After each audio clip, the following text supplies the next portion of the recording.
From the Toronto Star, I'm Rudgy Mudler, and this matters.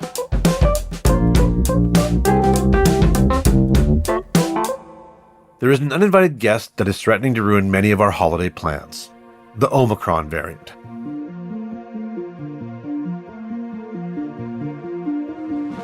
Since its emergence a few weeks ago, we are still waiting on concrete answers to many questions. But it does seem more transmissible, and authorities around the world are trying to quickly act to try to mitigate what effect it might have on health systems and the global populace.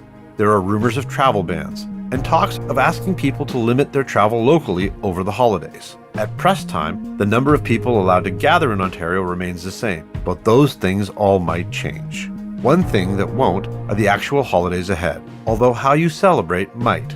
As part of trying to figure out a safe holiday plan, the Star reached out to dozens of public health professionals to ask them how they feel about these holidays and how they plan to spend them.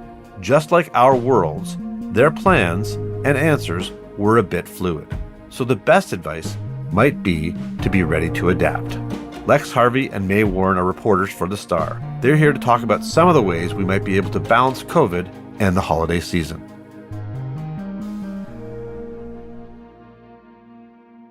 Lex and May, thank you both so much for coming back onto the show. Thanks for having us. Happy to be here. So listen, guys, I think this is a really, really interesting piece because we talked to a lot of experts and how they plan on spending the holidays. Now, of course, I want to talk a little bit about the methodology here because this sort of says how they're doing it. We should have a caveat here, though. Omicron is moving. COVID is changing. I think some of the answers in this changed a little bit. So, guys, let's talk about this survey and what you did and how it worked. So we actually started this, we did it for the first time last year.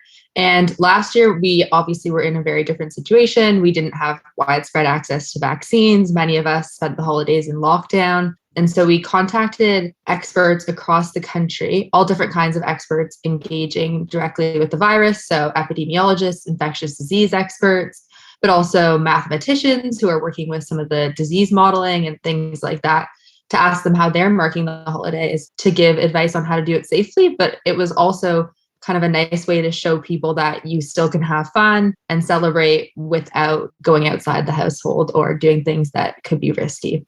So basically, you talked to a lot of nerds. The question is, May, what did they say last year? And I guess, what's sort of the top line results of this year's? Yeah, so last year, almost everyone was staying within their household. So just keeping it super small and not having any guests. And if they were seeing friends and family outside their household, in line with the public health guidance at that time, it was like outside and masked, like going to the backyard to do like a present drop off from a distance. So kind of sad. And then this year, we found that the majority of them, I think we had 50 and about 39 or in the high 30s, said that they were having like a small dinner or gathering with a few people outside their households, maybe a few extended family members or a couple of friends, but keeping it very small for sure still. That was kind of the high level takeaway that we found. But we did find that a lot of them are really happy to be able to welcome, say, their in-laws or a couple of nieces and nephews or someone like that, or their parents who they hadn't been able to share the holiday season with last year. So that was kind of nice. And they were planning special things like, Christmas Eve dinner or watching Home Alone together on Christmas Day, or just to have those traditions back, which was really nice. I think we all had a Charlie Brown Christmas last year. It was a little sad. I think the really hard thing to do with all the changing news about Omicron is that it's difficult to do a risk assessment, which we really all have to do. Like if you have older or immunocompromised people in your life, even if they're vaxxed, you still have to be careful. What did the experts say about figuring out how to manage risk during these holidays?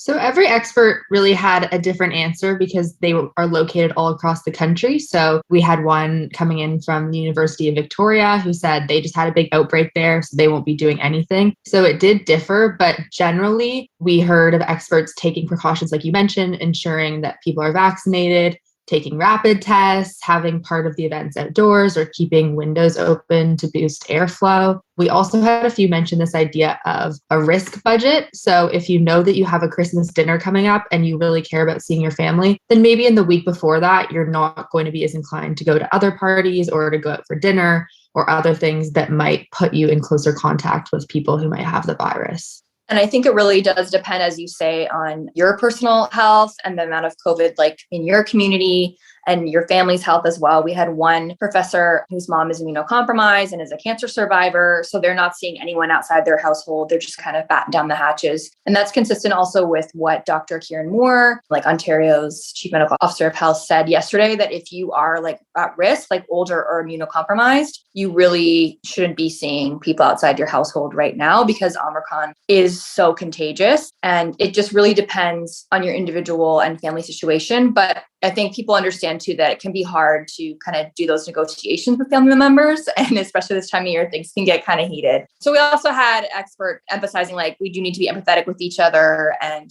understand that this isn't easy for anyone.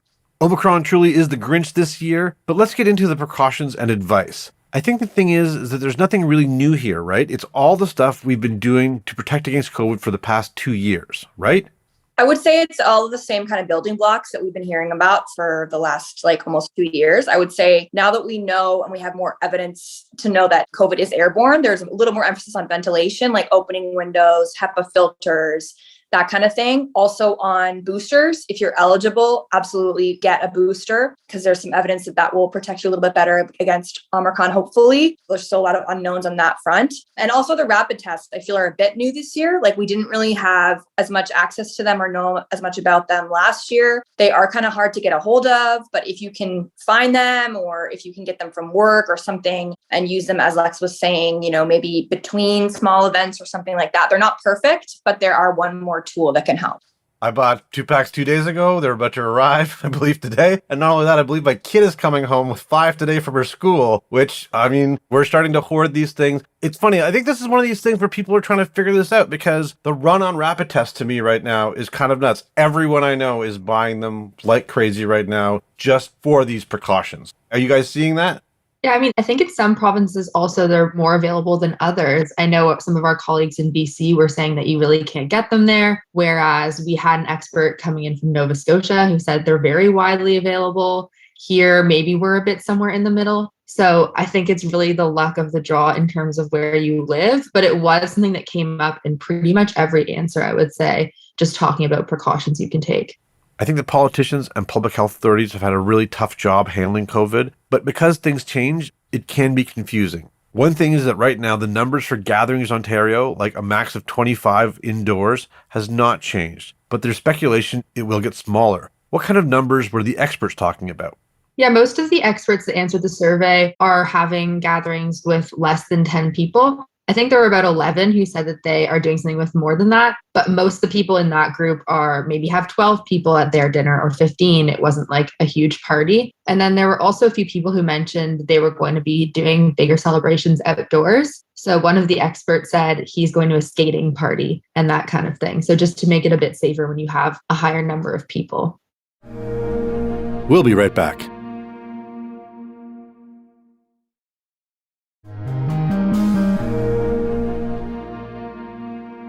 It's a risk assessment thing, and you're going to have to figure out who is closest to you, and obviously vaccination status is going to be a factor in there, right? Like, I know it's rude, and we mentioned a little bit about the negotiations, but I think we're at the point where, point blank, I'm asking people what their vax status is if they're coming to my house. I think this is a safe thing to do, or a precaution to take. Yeah, I agree. And I think it's just like, you don't want to be surprised, right? Like you want to know if you're trying to make a risk assessment, knowing your own personal health, you don't want to show up to a dinner and be seated next to someone that is unvaccinated. And then it's really awkward trying to get out. What do you do? Like run out in the middle of the dinner? So like, at least if you know ahead of time, you can say like, okay, we're going to pass, And something that I thought was interesting from one of our experts, she goes by Science Sam on social media. We've had her on as a guest. She's fantastic. Yeah, she's awesome. Yeah, she does really good, like accessible TikTok and Instagram videos. She was saying like, if you are having a small dinner, like make it really easy for guests to bail. Like if they're not feeling well, or if they're just not comfortable, like don't put like pressure on people. And I think that is like, when we get into kind of the emotional factors of it, that's also like a good thing to do so that people are comfortable saying no. We want to talk about being normal. Being socially awkward over the holidays. That is normal. Anyways, now here's the thing though. You talk to all these experts, and obviously one of the things that we've seen is that science is sort of happening in real time here. Can we just talk a little bit about the gamut of responses that you got from these experts in terms of, I think some people are saying only outside. Some people are saying only with family, keeping it small. Other people are like thinking about doing some traveling. Like, what was sort of the spectrum that you saw of responses?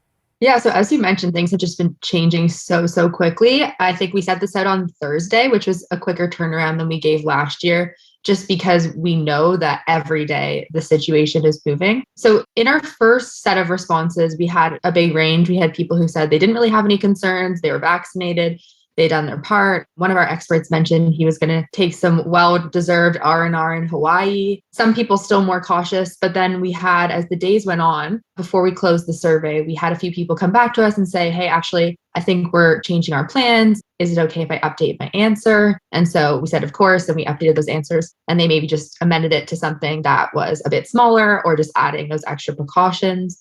I'd say that one thing that most of our experts responded with, though, was just that they're staying nimble. They're watching the situation. You have to be flexible. I think that that's just like part of life these days, is that you can't take anything for granted because the next day something could be vastly different. So I think it's fair to say even the results that are out there in our story right now could change as the situation changes. I think we've had to be flexible for a long time. It looked like we were heading towards something a bit more normal. I think we still can have that if we are careful. But May, you talked a little bit about some of the emotional aspects about this. And is it how to first figure out how to deal with your feelings about it and the people close to you, but then maybe negotiating some of the feelings around this in terms of, I guess, pressure over having events and certain traditions perhaps not being the same. Any advice on that sort of thing?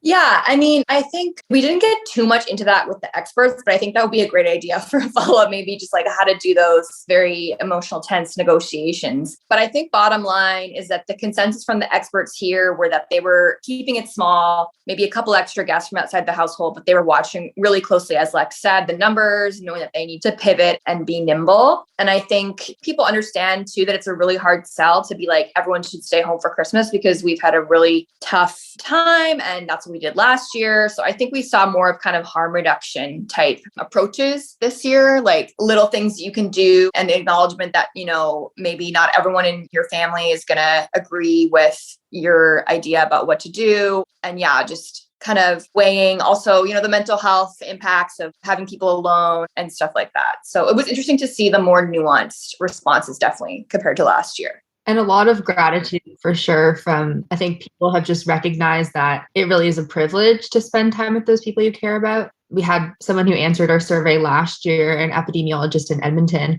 who I remember her response said, this is the first Christmas I have to spend without my son, and my daughter and I are here alone. And I'm so grateful to be with her, but this is so hard that we have to be apart. And she had dinner with just her daughter, and they actually picked up the meal from her parents' house and snapped a little masked selfie on the front porch. But this year, her son and daughter are both able to be with her, and they can have that dinner in person at her parents' house. So even though that's still a pretty small group, she was just saying they're so looking forward to that. And after last year feeling so lonely, they're just so grateful that this year can have a bit more normalcy with it. And I think, like, not to get too cheesy, but that's kind of like spirit of the season. Like, let's try and be a little grateful. Also that we even have vaccines. One of the experts mentioned that, like, a lot of places are still, you know, not having the access that we do. A lot of places don't have access to boosters. So we're very fortunate that we do have these tools now to help fight COVID and even Omicron, although there's a lot of unknowns about that. So yeah, just keeping that in mind, I think. I actually was just going to get to that. I think it was Dr. Banerjee in a piece mentioned this, and we should feel incredibly grateful. We have vaccines, we have boosters. The majority of the world has neither. The majority of the world is waiting for their first shot in so many places. So we should feel lucky about that. We should also feel really lucky about one of the things about the social awkwardness. I'm pretty sure the crusty anti-vax uncle, he's not getting invited this year. And I've already made that decision. So there's some people you can just cut out right away very simply. So I think that's easy. I think this is the thing that's on everybody's mind. I think the message we want to tell people to leave with is to be careful and to be cautious, right? And you've been dealing with COVID for this long. Unfortunately, it's a little bit longer and it's going to be over the holiday season. You guys talk to all these other people. Care to share what you plan to do for your holidays? Sure. I'm just going to see my parents and yeah, just keeping it small, just the three of us. My sister's in the Netherlands, so she's not going to be joining, unfortunately. But yeah, it'll be us and their cats. And yeah, going to have a great time. How about you, Lex? We'll be driving down to the Eastern Townships in Quebec where my grandma lives. We couldn't be with her last year, and she is like the number one proponent of Christmas. So I'm really excited to see her. That sounds great. We are having family gatherings. Unfortunately, I have a large extended family, so we are figuring out some numbers and whether it's going to be, normally there'd be the night before and the day of. The day of, I think numbers-wise, we're okay, but the night before, it turns into a bigger thing. So I think we may have to do shifts or drop-offs during the day or something, but I'm sure we will take precautions, or we will be outside. I'll be quite honest, I pandemic shopped, and I bought myself one of those bar patio heaters. I've got to put it together.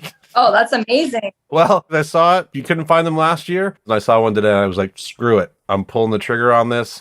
It's cold in Canada. It will get used. Listen, guys, this has been fantastic for us. Is there anything that I didn't ask that you think our listeners should know?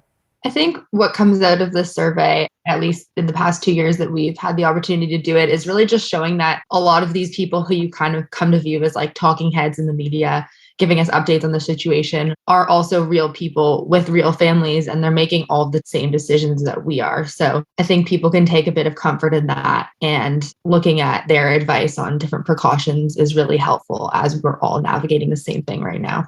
Lex, that's an excellent point. And let's go back to something that we used to say at the beginning of this pandemic. We are all in this together. Ladies, I want to thank you so much for your time today, and I wish you the greatest holidays that you can have this year.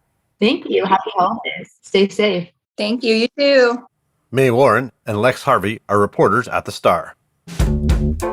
That's it for today. Thanks so much for joining us. I'm your host, Raju Mudler. Our This Matters team is Brian Bradley, JP Fozo, Matt Hearn, Morgan Bachneck, Saba Etizaz, and Sean Pattenden. Our music is by So-Called, Mike DeAngelis, and Sean Pattenden. We want to hear what stories matter to you.